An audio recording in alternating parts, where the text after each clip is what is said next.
সর্বপ্রথমে ভগবান শ্রীরামকৃষ্ণদেব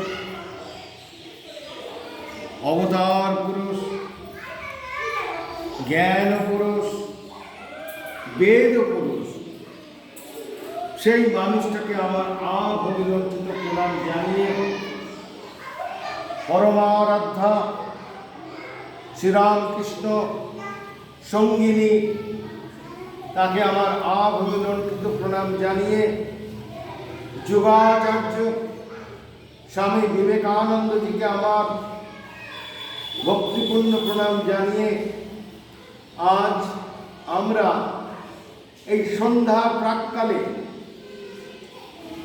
চাঁদপুরের মালদা অধীনস্থ গ্রামে এখানে আমরা মায়েরা বসেছি, দাদারা বসেছি একটু আধ্যাত্মিক আলোচনা করতে। আমার পাশে রয়েছেন দেবাশিস চক্রবর্তী মহাশয়। তিনি নিজে একটি আশ্রম চালান, শান্তিকুঞ্জ তার নাম। তিনি নিজে এবং তার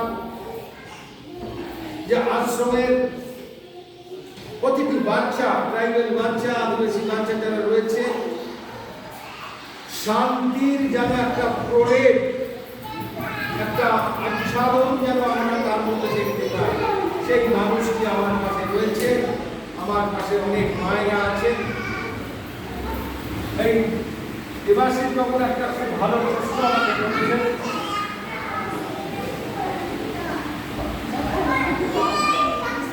সে প্রশ্নটি হলো, এই কালে, এই যুগে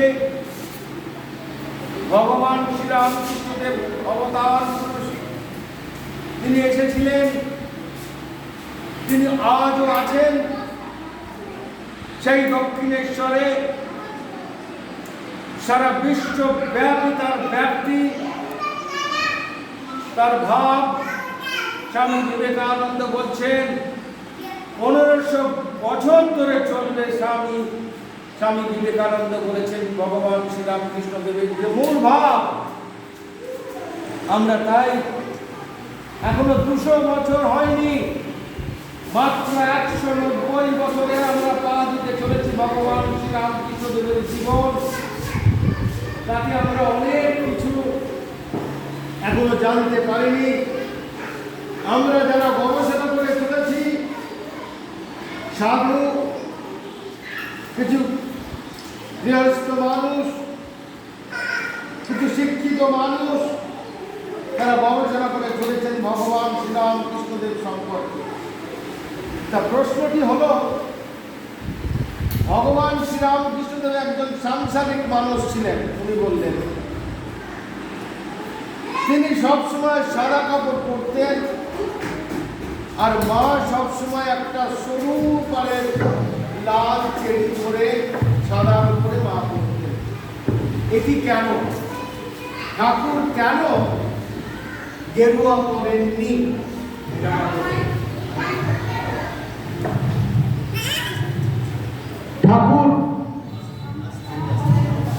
ঠাকুর কেন নিজে গেরুয়া পরে সংসার করেননি?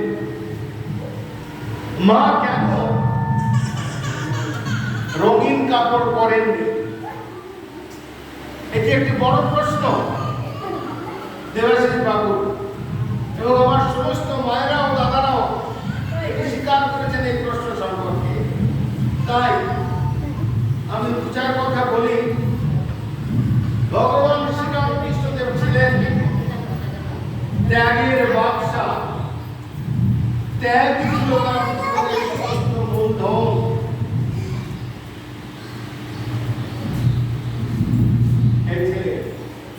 এইখান থেকে পড়ো, দাদা পাবে না। ভগবান শ্রীরামকৃষ্ণদেব তার জীবনে আমাদের সকলকে দেখিয়েছেন সংসার করতে গিয়ে কিভাবে ত্যাগ করে থাকতে হয় সংসারে। তিনি তার নিজের যে সঙ্গিনী, আমরা যাকে স্ত্রী বলি, বউ বলি, তাকে নিজে পুজো করেছিলেন। পৃথিবীর ইতিহাসে বিরল।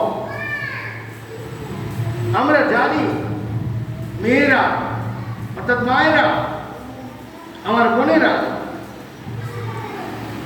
তারা একটি পুরুষ মানুষদের কাছে চিরায়িত, চিরকালের জন্য ভোগ্য বস্তু ছিল, আজও আছে। সবাই জানে এটা, এটা প্রণিধানযোগ্য। সেই জিনিসটাকে ভগবান শ্রীরামকৃষ্ণ দেব তার নিজের স্ত্রীকে, ভোগ্য বস্তুকে পূজা করলেন। হে মানে ত্রিপুরা সুন্দরী দেবী বলে তাকে পায়ে ফুল দিলেন। মা সমাধিষ্ঠা সেই দক্ষিণেশ্বরের ঘরে, আর উল্টো দিকে ঠাকুর সমাধিস্থ হয়ে রয়েছেন। এক অদ্ভুত পরিস্থিতি।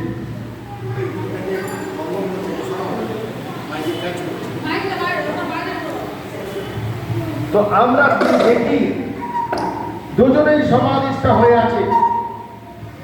আমরা বইয়ের মাধ্যমে পড়েছি, অনুকূল লেখকের মাধ্যম দিয়ে জেনেছি, যারা গবেষণা করছেন বা করেছেন তাদের মাধ্যম দিয়ে আমরা জানতে পেরেছি। ঠাকুর কি করলেন? ঠাকুর সমস্ত সময় জপ ধ্যান পূজা পাঠ করে তার জপের মাটি মায়ের কাছে, মায়ের পায়ে জমা দিলেন। ভাবা যায় যে মানুষটা সাধনা করলেন, ওর একটা জায়গায় উন্নীত হলেন, তিনি তার স্ত্রী তাকে পুজো করে তার মালা, তার জপের সব কিছু মায়ের পায়ে চোখে দিলেন। ত্যাগ হলো সব থেকে বড় জিনিস। বলছে কেন আমি বলেছি বেদুষণ? উপনিষদ বলছে ত্যাগ নৈক অমৃতত্ব মানুষ। এই শ্রীরামকৃষ্ণ জীবন ত্যাগ স্বরূপ।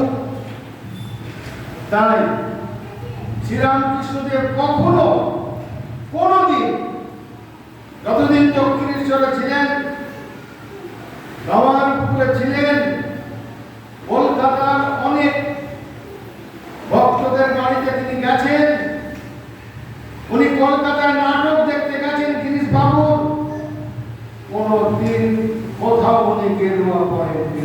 তার গেরুয়াটা মনে ছিল, মনের ভিতরে, তার ব্যবহারিক জীবনে ছিল গেরুয়া।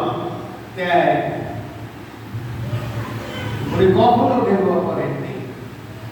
আর মা, শ্রী মা সারদা দেবী, ঠাকুর বলছেন ছাই চাপা বেড়া, এবারে রূপ ঢেকে এসেছে। আহা, রূপ ঢেকে এসেছে। বলছে ওকে যেসে, ও মা সারদা, ও মা লক্ষ্মী, জ্ঞান দায়িনী, ও জগদম্বা। মা নিজে বলছেন আমি কালী, আমি রাধা, আমি সীতা। নিজে বসে বলছেন। তার নিজের ভাই শিবদাদা একদিন জয়রামবাট থেকে কামারপুকুর যাচ্ছিলেন। হঠাৎ করে শিবদাদা বলছেন, দিদি তুমি বড় তুমি কে? আহা, কি বড় প্রশ্ন। বলছে দিদি তুমি বড় তুমি কে? মা সারদা বলছেন সে কি রে, আমি তো দিদি, একই মায়ের পেটে আমরা জন্মগ্রহণ করেছি, তো আমার ভাই শিবুরে। শিবদাদা বিশ্বাস করছেন না।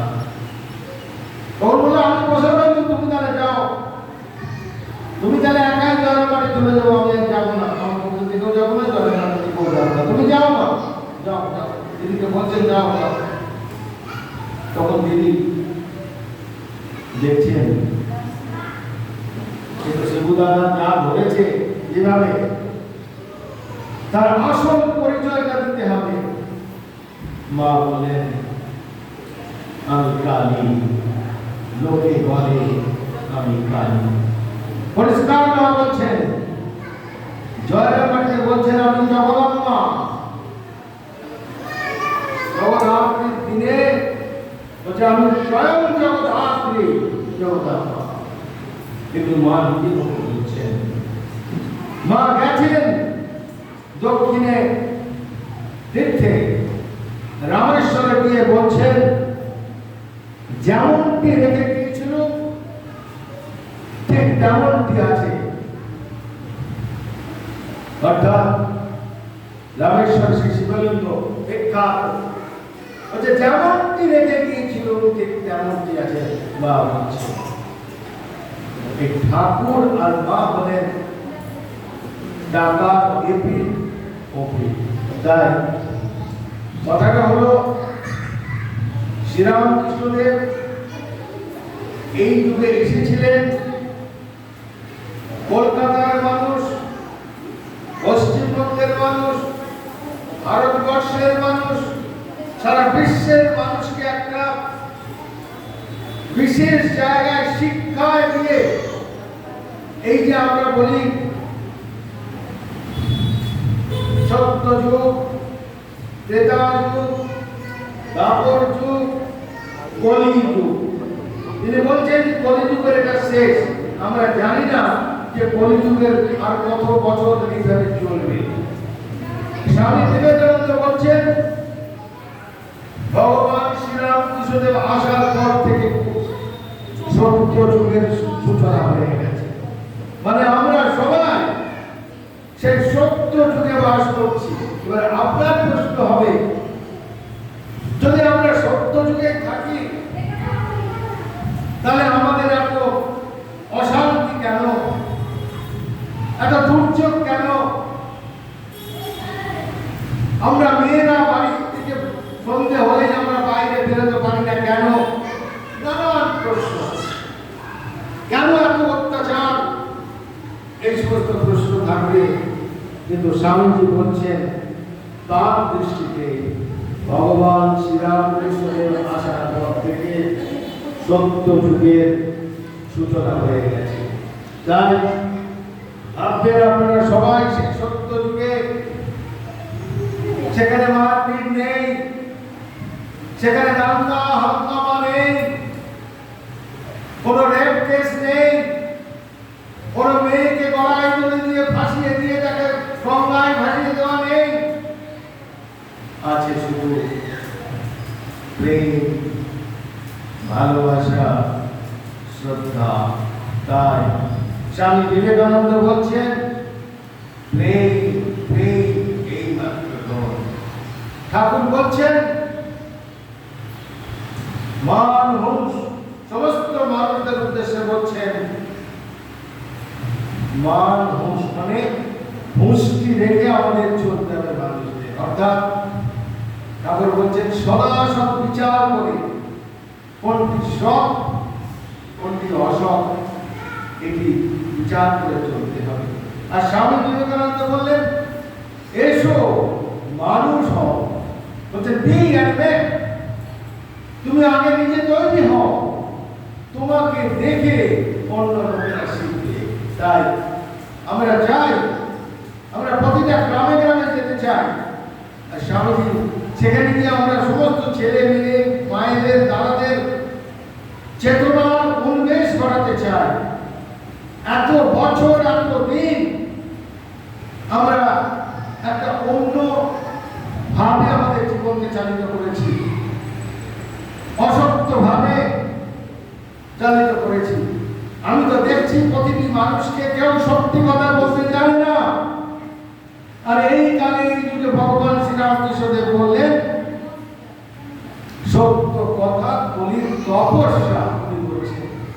তো আপনারা কি পারেন না, যারা মায়েরা রয়েছেন বা দাদারা রয়েছেন, তাদেরকে বলা যে ওগো মিথ্যে কথা বলো না, মিথ্যে বলে কিছু নেই।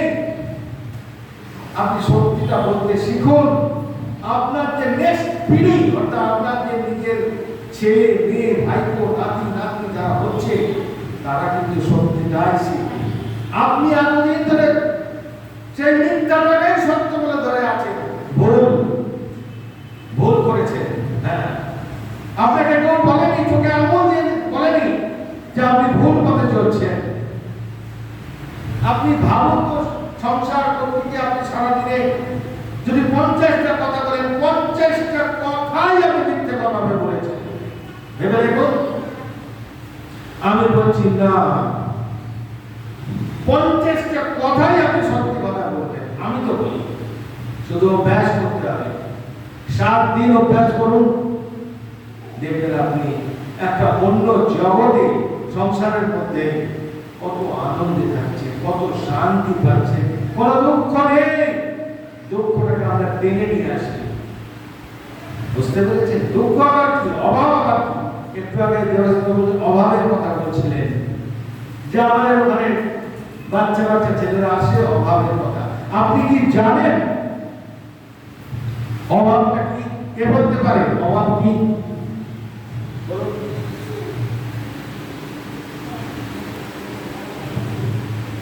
অভাব আমাদের নিজেদের মনে অভাব। সংসারে অভাব নয়, টাকা পয়সার অভাব নয়, জামা কাপড়ের অভাব নয়, লিপস্টিকের অভাব নয়, পাউডারের অভাব নয়। অভাব হলো আমাদের মনে। কিসের অভাব সেটা বলতে পারেন? কিসের অভাব? ঈশ্বরকে না জানার অভাব, ভগবানকে না জানার অভাব, তারপরে হলো নিজেকে না জানার অভাব। আপনি কি জানেন আপনি কে? আপনি একটা সুন্দর জামদানি শাড়ি পরে আছেন, খুব সেজে গুজে আছেন, আর তারাও একদম খুব একেবারে পাজামা পাঞ্জাবি ধুতি পরে কোট করে খুব সুন্দর ভাবে আছেন। সব অভাব দিয়ে গেছে তাদের, কিছুই পেলেন। আসল অভাব হলো নিজেকে জানা। নিজেকে জানা, যখন নিজেকে জানতে পারবেন যে আমি কে, কোথা থেকে এলাম, কোথায় ছিলাম আমি, তখন বুঝতে পারবেন কত আনন্দ, কত শান্তি, কত প্রশান্তি। আচ্ছা, এতক্ষণ তো বললাম, এরপর আপনাদের কোনো যদি প্রশ্ন থাকে আমাকে বলুন, আমি সেটা উত্তর দেব।